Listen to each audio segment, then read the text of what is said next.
दोस्तों, आज हम आपके साथ 10 मिस्टेक्स शेयर करने वाले हैं जिनको आप अगर अवॉइड कर सकते हैं तो आप 1-2 महीनों के अंदर प्रॉफिटेबल ट्रेडर बन जाएंगे।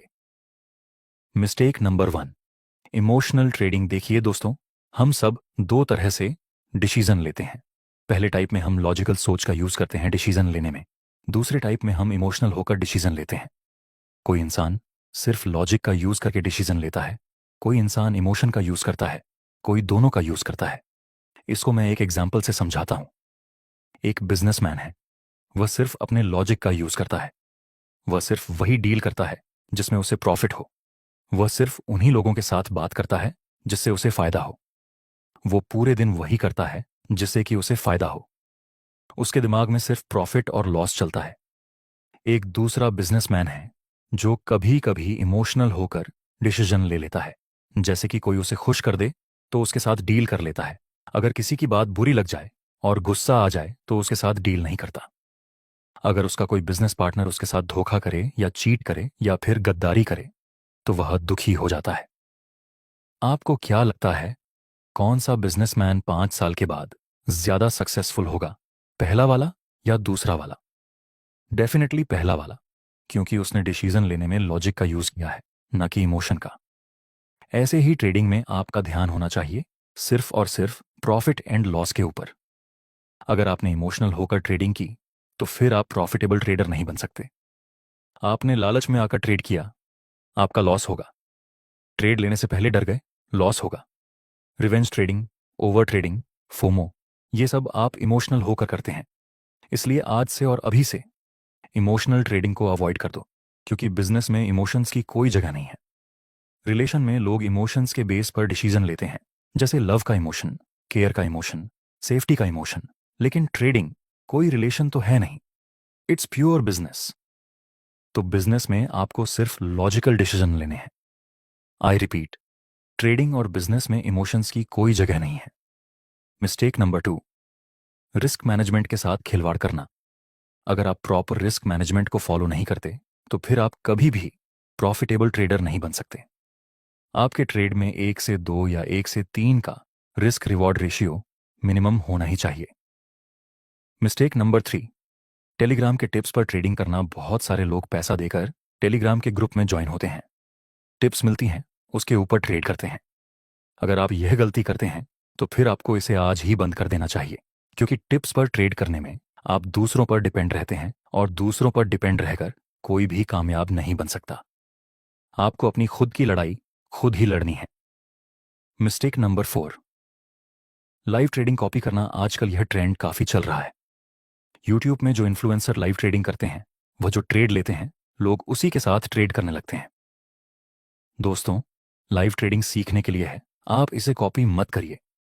लाइव ट्रेडिंग बहुत अच्छी चीज है। आप लाइव ट्रेडिंग से सामने वाले का माइंडसेट सीख सकते हैं, उसका ट्रेड लेने का तरीका, उसका रिस्क रिवॉर्ड रेशियो और रिस्क मैनेजमेंट, ये सब कुछ आप लाइव ट्रेडिंग से सीख सकते हैं। लेकिन लाइव ट्रेडिंग को कॉपी करना और आपका इन्फ्लुएंसर जो ट्रेड लेता है वही ट्रेड आप भी ले लेते हैं, तो फिर यह चीज आपको आगे बढ़ने से रोक सकती है। मिस्टेक नंबर 5, अलग अलग स्ट्रेटजी को सिर्फ सीखते रहना। आपको लगेगा कि ज्यादा सीखने से ज्यादा रिजल्ट मिलेगा। बिल्कुल सही है, लेकिन सिर्फ ज्यादा सीखने से काम नहीं चलेगा। आपने सुना होगा कि कई लॉयर एक केस लड़ने के 30 से 40 लाख रुपए चार्ज करते हैं, और कुछ लॉयर ऐसे भी होते हैं जो 20,000 में एक केस हैंडल कर लेते हैं। दोनों ही लॉयर ने वकालत सीखी है, दोनों ने ही नॉलेज लिया है वकालत का, लेकिन एक लाखों में चार्ज करता है और दूसरा हजारों में।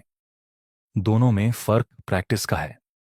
एक लॉयर ने एक्सट्रीम लेवल की प्रैक्टिस की, बहुत सारे केस को हैंडल किया जिससे उसका एक्सपीरियंस बहुत ज्यादा हो गया, जबकि दूसरे के पास नॉलेज तो है लेकिन प्रैक्टिस उतनी ज्यादा नहीं है, एक्सपीरियंस उतना ज्यादा नहीं है, तो वह कम फीस में काम करता है। इसलिए आपको भी कोई एक अच्छी स्ट्रैटेजी सीखनी है, उसकी प्रैक्टिस करनी है, फिर उस स्ट्रैटेजी में काम करना है। प्रैक्टिस हो जाने के बाद आप चाहें तो दूसरी स्ट्रैटेजी को ट्राई कर सकते हैं। That's my point. Mistake number 6, most of लोग ट्रेंड को फॉलो नहीं करते। अगर आपको प्रॉफिटेबल ट्रेडर बनना है तो आपको मोस्ट ऑफ ट्रेड्स ट्रेंड के साथ होने चाहिए। आप चेक करना, पिछले 10 ट्रेड ऐसे पकड़ लीजिए जिसमें आपका लॉस हुआ हो। उन 10 ट्रेड्स में से 5 से 6 ट्रेड ऐसे ही होंगे जिसमें आप ट्रेंड के अगेंस्ट थे और लॉस हुआ। अगर आप ट्रेंड के साथ चलेंगे तो आपके लॉस काफ़ी कम हो जाएंगे, और कम लॉस मतलब ज़्यादा प्रॉफिट। इसलिए प्रॉफिटेबल बनने के लिए ज़रूरी है कि आप ट्रेंड के साथ काम करें, ना कि ट्रेंड के अगेंस्ट। और ट्रेंड के साथ चलना इसलिए भी ज़रूरी है क्योंकि कुछ कुछ जगह पे सब लोग बाय करते हैं और आप सेल, कोई कोई जगह पर सब लोग सेल करते हैं और आप बाय। तो जाहिर सी बात है कि आपका लॉस होगा क्योंकि आप ज़्यादा अमाउंट के खिलाफ हैं। मिस्टेक नंबर 7 दोस्तों, ये मिस्टेक काफ़ी सारे लोग करते हैं और वह है सिर्फ एक टाइम फ्रेम में एनालिसिस करना। दोस्तों, आप चाहे तो स्केलिंग करें, इंट्राडे करें, स्विंग ट्रेडिंग करें, कोई भी ट्रेडिंग हो आपको मल्टीपल टाइम फ्रेम एनालिसिस करना ही पड़ेगा, क्योंकि कभी कभार बिग टाइम फ्रेम में अपर ट्रेंड होता है, उसी समय स्मॉल टाइम फ्रेम में डाउन ट्रेंड देखने को मिल सकता है। डाउन ट्रेंड देखकर आप सेल में एंट्री करेंगे और आपका एसएल हिट हो जाएगा। आपको लगेगा कि मैं तो ट्रेंड के साथ था, फिर भी लॉस हुआ। लेकिन बिग टाइम फ्रेम में कुछ और ही गेम चल रहा होता है जिसको आपने नोटिस नहीं किया। या फिर ऐसा भी हो सकता है कि आपने किसी भी हायर टाइम फ्रेम के इंपॉर्टेंट लेवल को इग्नोर कर दिया और आपका लॉस हो गया। मल्टीपल टाइम फ्रेम एनालिसिस करने का सबसे बेस्ट फायदा यह है कि आपको इसमें अच्छा खासा रिस्क रिवॉर्ड रेशियो मिल जाएगा और मेजर ट्रेंड के बारे में आइडिया हो जाएगा, जो कि ट्रेडिंग में प्रॉफिटेबल बनने के लिए बहुत ही ज्यादा जरूरी है। इसलिए अब से आप ट्रेड ले तो एक बार मल्टीपल टाइम फ्रेम को चेक जरूर करना। मिस्टेक नंबर 8, और वह है ओवर डिपेंडिंग ऑन ट्रेंड। दोस्तों, जितना जरूरी है कि आप ट्रेंड के साथ ट्रेड करें, उतना ही जरूरी यह है कि आप किसी ट्रेंड के ऊपर ओवर डिपेंडिंग ना बने। कभी कभार बाय डिफॉल्ट हम एक गलती करते हैं जिसको हम एग्जाम्पल से सीखेंगे। देखिए, यहां पर मार्केट डाउन ट्रेंड में था तो हम सेल में एंट्री करेंगे। नेक्स्ट मार्केट फिर से इस रेजिस्टेंस के पास एक बेयरिश कैंडल बनाता है और सेल का दूसरा ट्रेड मिला।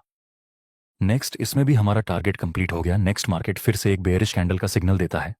आपको यहां सेल नहीं करना है क्योंकि अब ये ट्रेंड डाउन में से अप ट्रेंड में रिवर्स हो चुका है। इसलिए आपको चेक करते रहना है कि क्या मार्केट का ट्रेंड रिवर्स हो चुका है या फिर कंटिन्यू है क्या।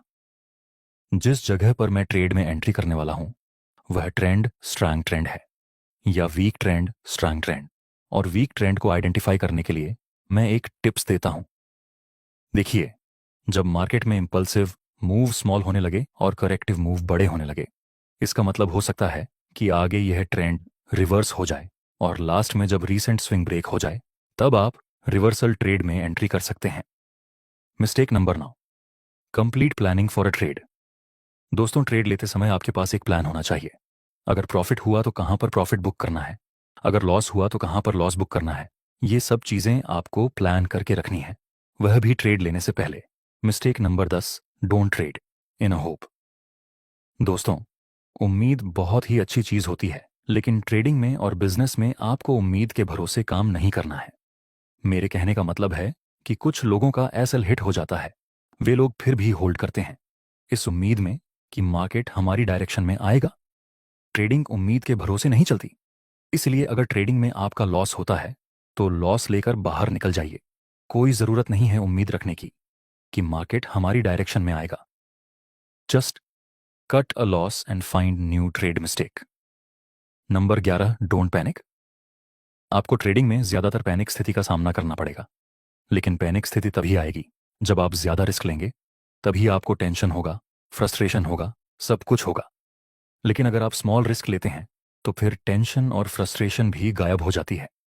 इसीलिए पैनिक स्थिति को अवॉइड करने के लिए आप मिनिमम रिस्क के साथ काम करें और यह सब मिस्टेक को अपनी जर्नल में लिख लो और खुद से प्रॉमिस करें कि मैं आज से और अभी से यह 10 मिस्टेक्स को अवॉइड कर दूंगा। दोस्तों, आपको यह वीडियो कैसा लगा कमेंट में ज़रूर बताना